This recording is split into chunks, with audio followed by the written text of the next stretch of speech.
Fala aí pessoal, aqui é o Nando Costa. Eu tô aqui para a gente dar início a essa sequência de vídeos que eu tô fazendo, os vídeos de análise de mixagem, tá? Esse daqui vai ser o primeiro vídeo. Tá sendo um grande prazer poder fazer esse vídeo para vocês. Muita gente entrou em contato, mandou as músicas, né, para ter as músicas analisadas. Então, assim, eu espero que eu possa passar bastante informação para vocês e que a gente possa aprender junto nessa caminhada aí, tá? Então, só lembrando que toda semana eu vou estar postando um vídeo fazendo esse tipo de análise, tá? Então, vocês mandam a música, eu faço uma análise da mixagem, né? Eu vou discorrer um pouco sobre o que está acontecendo aqui e você ainda ganha a masterização dessa faixa, né? Então a gente vai começar hoje aqui. Antes de eu falar um pouquinho da música e tal, queria só lembrar vocês para, se você não tivesse cadastrado ainda, cadastre-se no meu canal no YouTube, que é o Nando Costa, tá? Para você ficar acompanhando, porque toda semana eu estou postando vídeos, tutoriais, vídeos informativos. Daqui uns dias vai ter também vídeos com entrevistas com pessoas legais.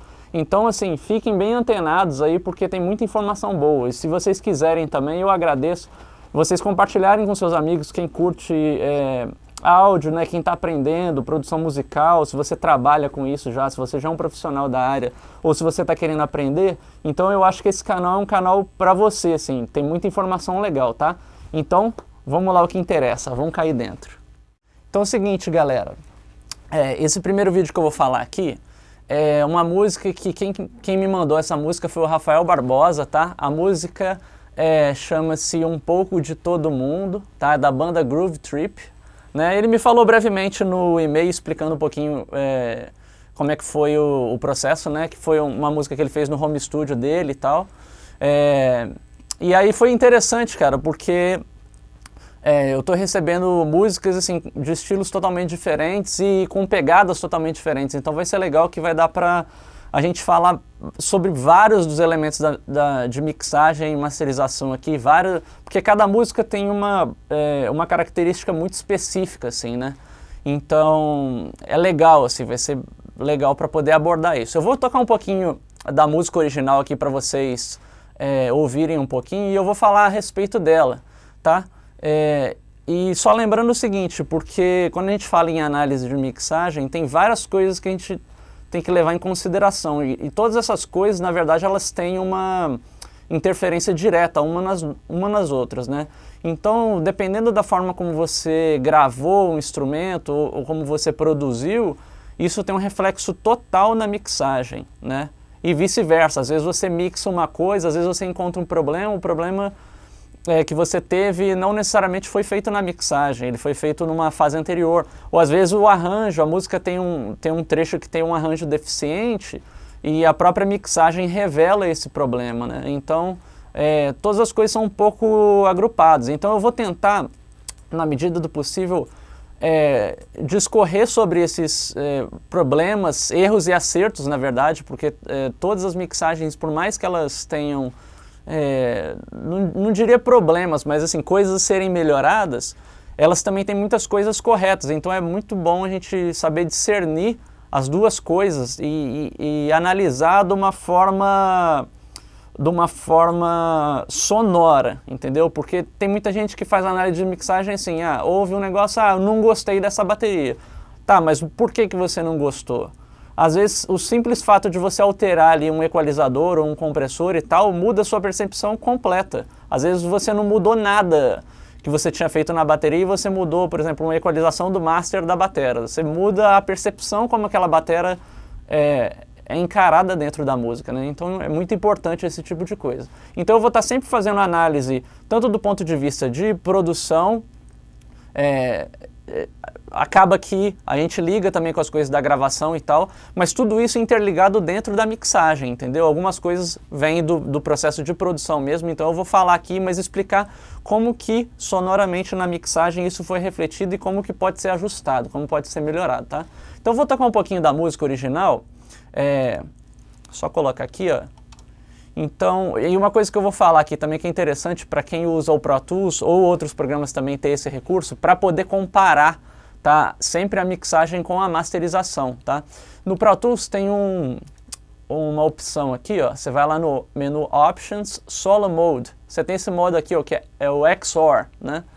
que é o modo de ou exclusivo, né? Ele cancela o solo anterior. Então significa o seguinte, se eu solar o track que está aqui em cima, o track de baixo automaticamente é tirado o solo dele e vice-versa. Então é legal, quando você vê aqui, ó, eu clicando aqui, é legal para a gente poder fazer a comparação AB da mixagem com a masterização, tá? Porque eu tô cansado de ver vários vídeos na internet das pessoas meio que ensinando a, entre aspas, masterizar e tal, joga limiter, põe vários plugins e tal, e na hora de comparar, ele compara a mix crua com volume lá embaixo e põe a master com volume no talo, entendeu? E eu já vi vários vídeos assim, na verdade a master tá piorando a mix, só que ela tá mais alta, então o próprio cara que está fazendo perde a referência. Então, para não ter esse lance de perder a referência, você sempre tem que fazer o que a gente chama de level matching, tá? Ou seja, o nivelamento do volume. Isso aqui é chave na masterização. Se você não faz level matching, você não tem uma referência real de masterização, tá? Então é importante ficar bem claro. Eu vou tocar para vocês aqui a mixagem do jeito que ela veio, com o volume que ela veio, tá? Só para vocês ouvirem um pedacinho. Tá? É uma música numa pegada mais reggae, assim, bem legal, tá? Vocês vão ouvir.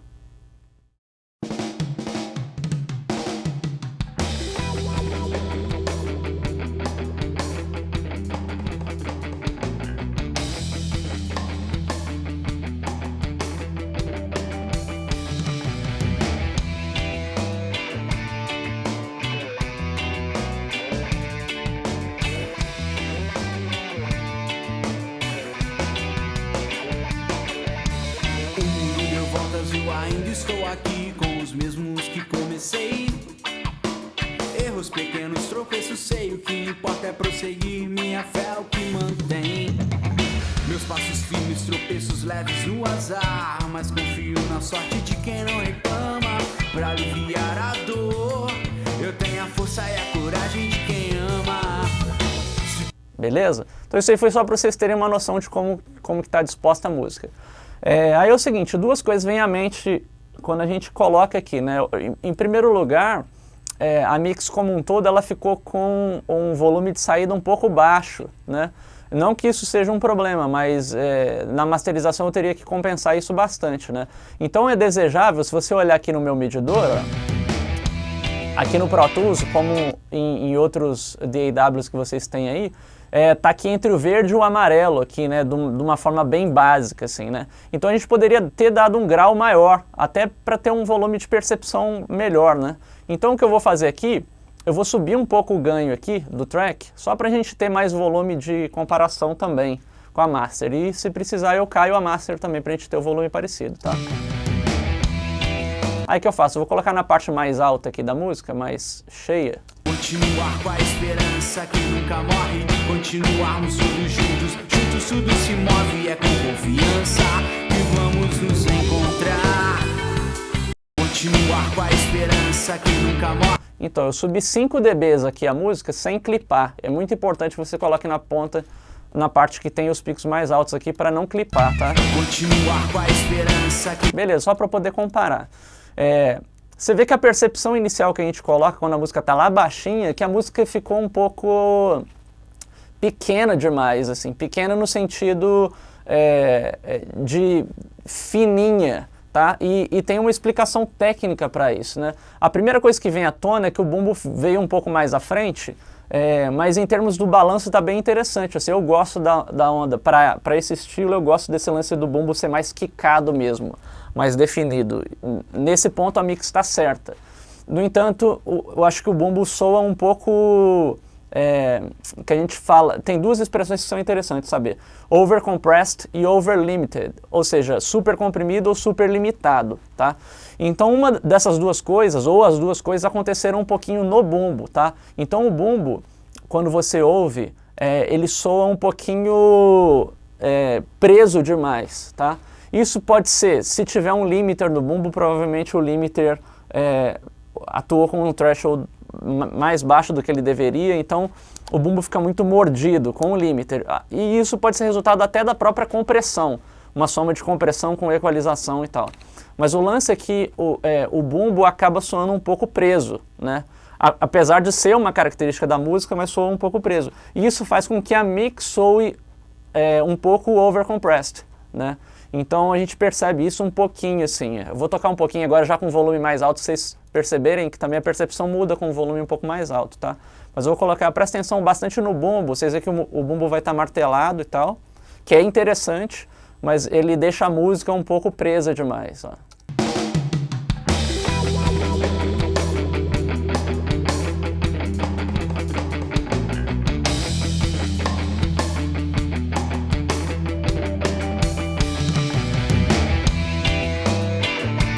Dá pra ouvir o martelo. Esse martelo é interessante, mas ele foi um pouco além do ponto. Na hora que chega na voz aqui, ó. O mundo deu voltas e eu ainda estou aqui com os mesmos que comecei. Erros pequenos, tropeços, sei, o que importa é prosseguir. A voz eu tive a impressão também de estar leve, mas assim, muito menos a diferença da voz. Mas levemente comprimida além do ponto, levemente, muito leve. Porque daí sobra uma pontinha de brilho nela, né? Que deixa essa pontinha de brilho em relação a mix um pouco a mais, assim, na voz, tá? Mas isso aqui seria mais um detalhe mais sutil mesmo. O que me chama bastante atenção é o lance do bumbo, tá? Então o que eu diria é o seguinte, a característica geral da mix é isso, que a mix está bem balanceada, tá? A disposição dos instrumentos está correta. O lance dos efeitos eu gostei bastante, eu acho que tem muito a ver para essa onda mais reggae, de ter a sua sonoridade mais espaçada, o reverb é uma sonoridade, mesmo que você tenha usado um hall, Rafael, essa sonoridade, se tiver utilizado hall, que dá para chegar nesse som com hall também, mas tem muita sonoridade de plate, pode ser que você tenha utilizado um plate que tem uma sonoridade mais metálica. Para esse tipo de mix tem muito a ver, sou um pouco mais metálico, assim, eu acho muito legal, tá? É interessante também que tem alguns trechos da música, que eu anotei aqui, eu não vou lembrar agora o momento, que você adiciona umas reverberações, umas automações de reverberação, deixa eu ver se eu lembro que parte que é. Continuar com a esperança, um pouco de todo mundo, se todo mundo tem um pouco de louco, eu vejo em todo louco um pouco de todo mundo, se todo mundo tem um pouco de louco, eu vejo em todo louco um pouco de... Continuarmos todos juntos na estrada. Aqui nessa parte aqui, ó, se vocês repararem, sempre no final das palavras tem uma automação de reverb, ficou interessante. No fim dessa estrada que vamos nos encontrar. No fim dessa estrada que vamos nos encontrar.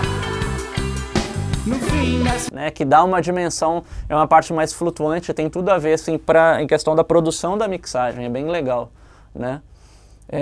Eu anotei aqui mais algumas coisas legais, eu acho que é isso aqui, o lance dos refrões e tal. Tá, tem uma parada que é interessante aqui, ó. Nessa parte aqui, ó. Todo mundo tem um pouco de louco. Eu vejo em todo louco um pouco de todo mundo. Que é legal no lance do break de você tratar a voz de uma forma diferente. Aqui no caso ele trabalhou alguma coisa de filtragem, que pode ter sido também utilizado alguma coisa de distorção harmônica, né? Mas enfim, é uma coisa que é legal, mas a gente tem que tomar cuidado para esteticamente não soar um pouco óbvio demais, né? Nesse caso, eu acho que beira, assim, ficou legal, né? Mas tipo, tá no limite, assim, entre ficar um pouco óbvio demais, porque sempre parece que é uma coisa meio direta de fazer demais, assim, vamos filtrar, botar a voz de rádio, né? É uma coisa, é uma decisão um pouco óbvia, assim. Mas nesse contexto eu acho que funcionou legal, né? Mas é só tomar cuidado para quem estiver assistindo aí também para evitar de esteticamente fazer coisas muito óbvias, assim.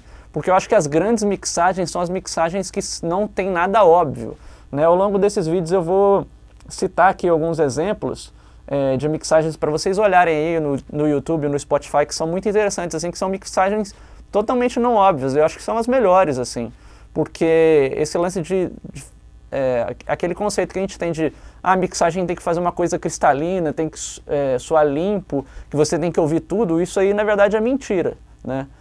Se você olhar os grandes engenheiros de mixagem, os caras que têm real destaque, as mixagens são totalmente ousadas, assim, não tem coisas óbvias, né? A bateria não tem que soar de um jeito pré-determinado, a bateria não tem que soar com o bumbo com kick de determinado jeito, não.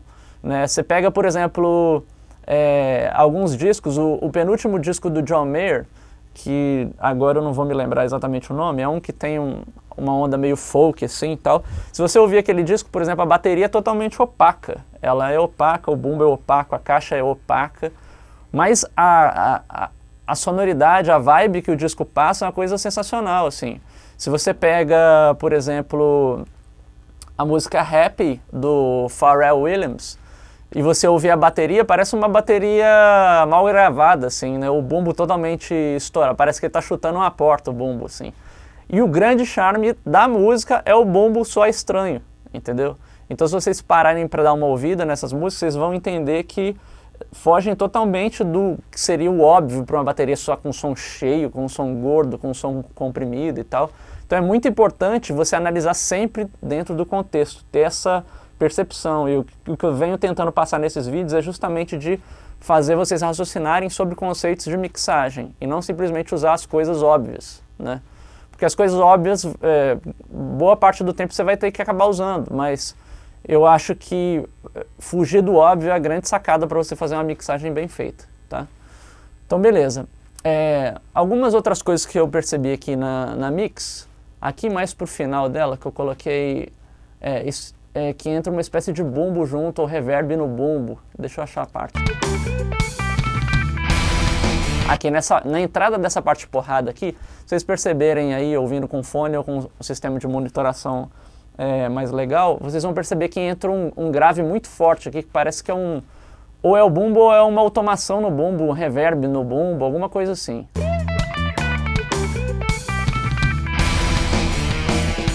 Que dá uma espécie de explosão, né? Que é um efeito legal de entrada, assim, para dar um gás. Só que nesse caso, esse subgrave que ficou somado aí dessa automação, ou desse acréscimo desse elemento extra, ele sobra um pouco em relação à mix. Então, a sua mix está, tipo assim, ela está num certo espectro de frequência e de repente entra uma coisa muito, muito mais grave, muito longe da mix, né? Então, isso aí poderia funcionar trabalhando a filtragem desse efeito um pouquinho mais, né? Tirando um pouco mais do subgrave para não ter tanta diferença em relação ao tempo, de como a música está vindo aqui nesse espectro mais brilhante e de repente entra uma coisa muito subgrave só naquele momento. Então fica um pouco distoante, ó, ouve de novo.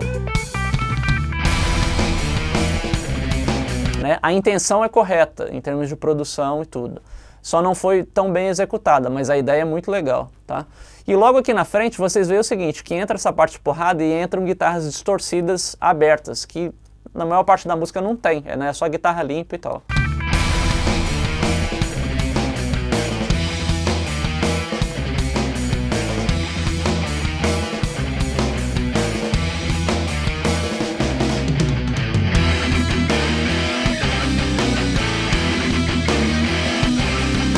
Né? E aí o que acontece? Entram guitarras abertas aqui e na segunda metade, que é a repetição desse trecho aqui, é a mesma coisa, só a bateria abre ali, vai pro corte ali e tal. O que acontece? As duas guitarras estão abertas, o som da guitarra vai pro centro, vira uma guitarra mono, né? Olha só, a guitarra está aberta aqui.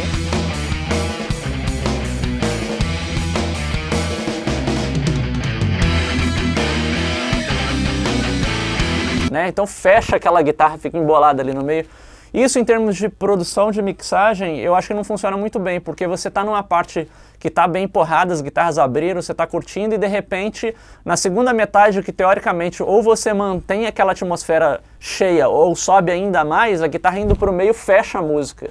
Então em termos de expansão, de clima, você perde. Então você está indo num degrau, chega na hora de ir para o degrau mais alto, você caiu. Você foi com a guitarra para o meio. Então o que eu faria era manter as guitarras abertas ainda, né? Nessa segunda parte aqui, ó. Então as guitarras estão abertas aqui. Oh, desculpa. As guitarras estão abertas aqui.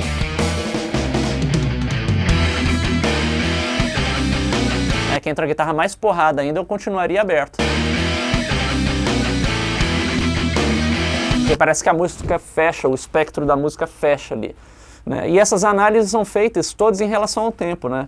Então, quando a gente está analisando uma mixagem, o tempo é um fator que tem que ser levado em conta, e é um dos fatores mais importantes, na verdade, né? Sempre que eu trabalho mixagem, nos meus cursos de mixagem eu falo, na verdade a gente trabalha 4 dimensões da mixagem. A gente trabalha a dimensão esquerda e direita através do pan, né? A gente trabalha também a dimensão vertical, que no caso em termos das frequências, né, que é para cima e para baixo. Então, o que significa isso? Quando a gente está trabalhando frequências mais baixas, parece que elas vêm do chão mesmo, e as frequências mais altas vêm de cima, né? A frequência a dimensão da profundidade, a gente trabalha através do quê? Volume, para trás para frente, né? Então, quanto mais volume, mais próximo a gente acha que o som está, né? E isso também, consequentemente, é trabalhado pela compressão e também pelos efeitos, né? Então, quanto menos efeito, mais seco, mais na cara fica. Quanto mais efeito, mais para trás a gente joga o som. E a quarta dimensão é justamente o tempo. Então, essa análise da música em relação ao tempo é fundamental, porque muita gente não tem essa percepção. E é muito importante, não adianta você pegar a música, ficar loopando e mixar ela nessa parte e achar que vai funcionar para a música inteira, porque a música é dinâmica, os elementos vão entrando e vão saindo. A forma como os elementos entram e saem interferem diretamente na sua percepção de mixagem, tá? Então, esse daqui é um exemplo de percepção temporal, que é a quarta dimensão que a gente avalia na mixagem. Então, é muito legal. Então, tá, eu falei vários aspectos da música e eu vou mostrar um deles como é que eu resolvi na masterização, tá? Então, o que eu vou fazer aqui? Vamos ouvir a música. E eu vou tocar um pedacinho da master e a gente vai comparar eu vou colocar num volume mais ou menos perceptível para vocês perceberem a diferença que dá. Então essa aqui é a mixagem crua, tá?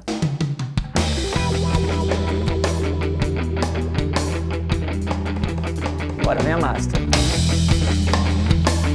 Cai um pouquinho.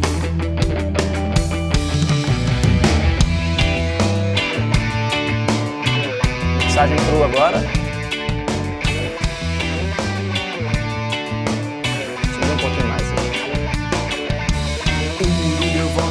Ainda estou aqui com os mesmos que comecei. Erros pequenos, tropeços, sei. O que importa é prosseguir, minha fé é o que mantém. Tá crua. Meus passos firmes, tropeços leves no azar, mas confio na sorte de quem não reclama. Pra aliviar a dor, eu tenho a força e a coragem de quem ama. Pra master. Se todo mundo tem um pouco de louco, eu vejo em todo louco um pouco de todo mundo. Se todo mundo tem um pouco de louco, eu vejo em todo louco um pouco de todo mundo. Se todo mundo tem um pouco de louco, eu vejo em todo louco um pouco de todo mundo.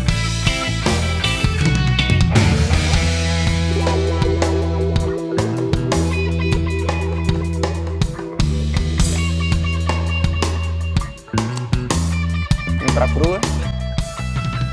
Continuar com a esperança que nunca morre. Continuarmos todos juntos. Tanto tudo se move, é com confiança que vamos nos encontrar no fim dessa estrada. Que vamos nos encontrar no fim dessa estrada. Que vamos nos encontrar Master. no fim dessa estrada. Que vamos nos encontrar como loucos de todo mundo, como loucos de todo mundo, como loucos de todo mundo, como loucos, loucos, loucos.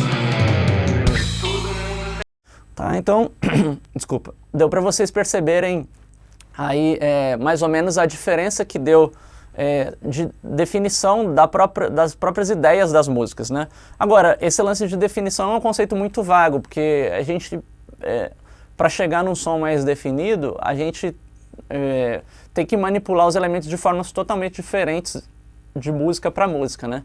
Então, o que acontece? Você vê que na master as coisas chegam mais no lugar. O bumbo, que estava um pouco, não à frente, mas assim, ele estava com esse lance de soar mais limitado e tal, dando uma emagrecida, de certa forma, no grave da música, ele é compensado na master, né? Então você vê que o bumbo ainda soa com aquela característica na master, só que ele já soa totalmente fazendo contexto com os outros elementos, né? Que foi exatamente o que eu trabalhei na master, para eu tentar compensar de volta aquela super compressão ou super limitação que teve na mixagem, né?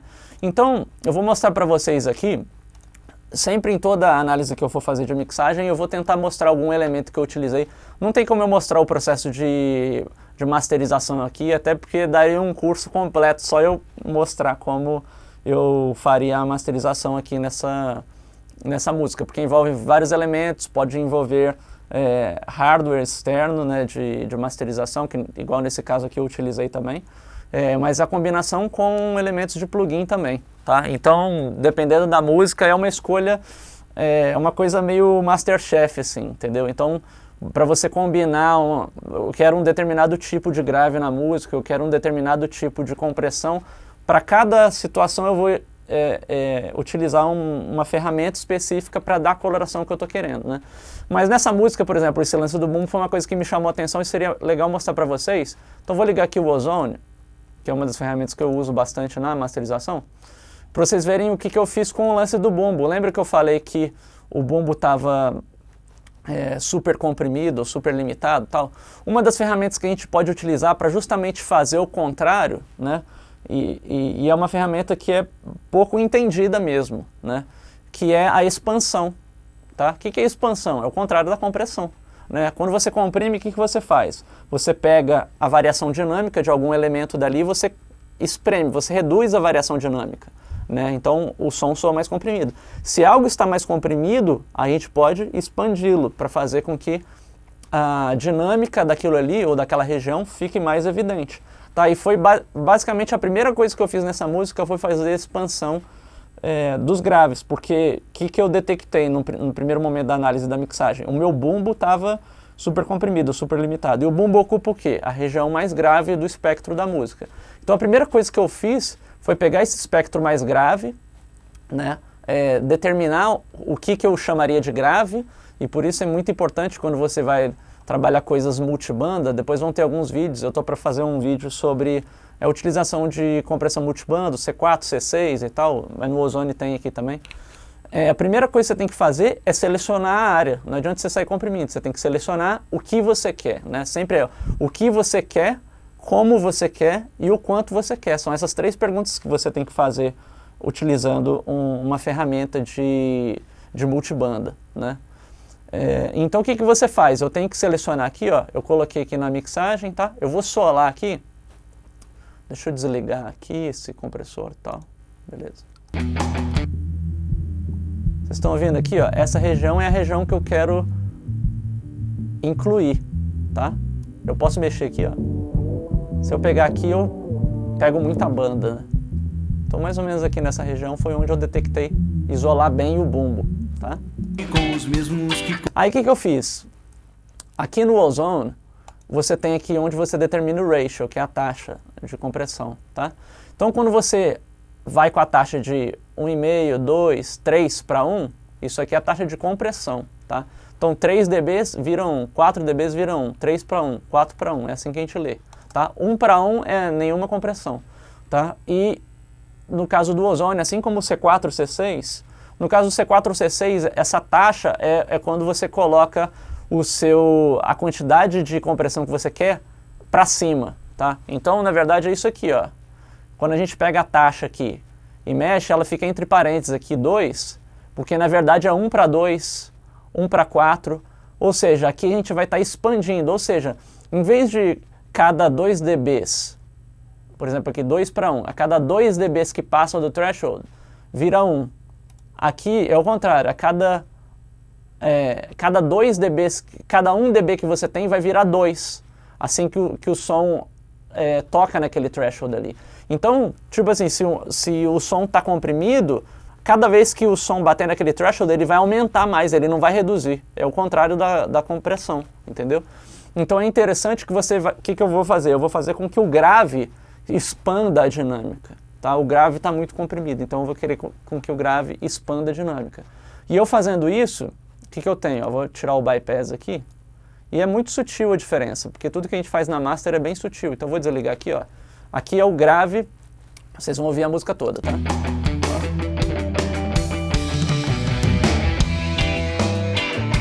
Na hora que eu solto aqui, ó, tirei o bypass. Olha como é que o meu grave aparece, tá vendo? Desliguei. A música original tá assim. Deixa eu botar na parte da voz, vocês entenderem melhor. Aí a música tá crua, tá? Erros pequenos, tropeços, sei o que vou ligar a expansão no grave. Meus passos firmes, tropeços leves no azar, mas confio na sorte de quem não reclama. Pra aliviar a dor, eu tenho a força e a coragem de quem ama. Se todo mundo tem um pouco de louco, eu vejo em todo louco um pouco de todo mundo. Se todo mundo tem um pouco... Vocês veem que a diferença é absurda, assim. E isso aqui é praticamente nada, é muito pouco. Se vocês olharem aqui o medidor, no caso do ozônio, sempre que você está comprimindo algo, o indicador aqui de redução, ele fica vermelhinho. Então se fosse eu comprimir, então vou botar uma taxa de compressão 1.8 para 1, por exemplo. Tá vendo? Aqui está comprimindo, ó. 3, 5 dB e tal. Quando eu ponho ao contrário, que ele vira expansão, ou seja, ele está jogando o seu som para cima, fica verdinho, ou seja, você está somando ganho naquela região. Ou seja, para cada batida do bumbo, eu aumento aquele bumbo ali 1 dB, 2, entendeu? Por isso que o grave, na verdade eu não estou aumentando o bumbo, eu estou aumentando o grave da mix, né? Que é a sensação, o reflexo para a gente, conceitualmente, a sonoridade do bumbo fica mais cheia, né? Então você pode manipular dessa forma. E aí os parâmetros de ataque e release você manipula da mesma forma como na compressão, né? Só que você vê ao contrário, tá? Depois eu vou fazer um vídeo explicando só o lance da expansão, mas eu queria que vocês entendessem um pouco do processo. E o mais importante, além de saber mexer nas ferramentas, é você saber detectar o que está errado em termos de som, tá? Porque às vezes é complicado, às vezes a pessoa fala assim, não sei o que lá tá alto na mix. Mas às vezes o tá alto na mix é uma definição muito genérica, entendeu? O tá alto na mix pode ser que alguma outra coisa esteja interferindo com aquilo ali, de forma que a soma faça com que você perceba que a voz esteja alta, né? Ou às vezes algum outro elemento está baixo, você acha que algo está alto, né? Então, você saber detectar tecnicamente, sonoramente, conceitualmente dentro da mix é fundamental. Porque às vezes o problema que está acontecendo ali não é o problema que a pessoa está detectando, às vezes é uma coisa ao redor daquilo que faz com que aquilo seja percebido, né? Então, esse tipo de análise eu acho que tem que ser feito todo dia e na verdade assim, leva anos para você conseguir ter um discernimento bem técnico assim, e saber interpretar o que uma pessoa acha ou outra acha em relação à mixagem. Só que essa combinação de análise de mixagem com o entendimento da masterização é a fonte para você melhorar seus trabalhos ainda mais. E eu costumo dizer, até nos meus cursos que eu faço aqui de masterização, que eu acho que sim, se as pessoas soubessem o que é masterização antes de aprender a mixagem, as pessoas evoluiriam assim 30 anos em um ano de conhecimento, porque quando você começa a pensar globalmente, né, que é basicamente o que a gente faz na masterização, você muda a sua pegada na mixagem, você muda o jeito de você raciocinar, de você entender o áudio, você ouve diferente, na verdade, né? Então, às vezes, você deixa uma coisa, de certa forma, na mixagem, porque você entende como que isso vai ser tratado na masterização, que isso pode ser tratado, entendeu? E vice-versa, às vezes você tem que modificar na mixagem, porque na masterização, se você mexer naquilo ali, você pode chegar num resultado totalmente diferente. Então você entender essa inter-relação é fundamental, porque mixagem e masterização, apesar de serem dois processos feitos em etapas diferentes, são processos, como é que eu poderia dizer, complementares, né? Então é fundamental você entender isso e sabendo como analisar a mixagem, onde que o seu som vai chegar na masterização, tá? Então tá, gente, esse daí foi o meu primeiro vídeo de análise de mixagem, espero que vocês tenham gostado. Se você gostou desse vídeo, quer ter a sua música analisada para você entender mais sobre mixagem e melhorar ainda mais o seu processo, manda sua música para esse e-mail que aparecer aqui, para esse e-mail que está aparecendo aqui, que é contact@nandocostamusic.com. Você manda sua música, eu vou ouvir com o maior prazer, tá? Porque eu acho que é uma coisa muito enriquecedora para todo mundo. Até se a música não for sua, com certeza você aprendeu alguma coisa diferente nesse vídeo, tá? E eu acho legal esse tipo de aprendizado, tá? Esse tipo de compartilhamento de informação e de ideias também. Então, se você gostou desse vídeo, divulgue, não esqueça de se inscrever no meu canal, tá? Mande sua música para ter analisado, você ainda vai ganhar uma masterização dela na faixa, tá joia? Então fiquem ligados aí para os próximos vídeos. Semana que vem a gente tem mais um vídeo de análise. Valeu, galera. Obrigadão.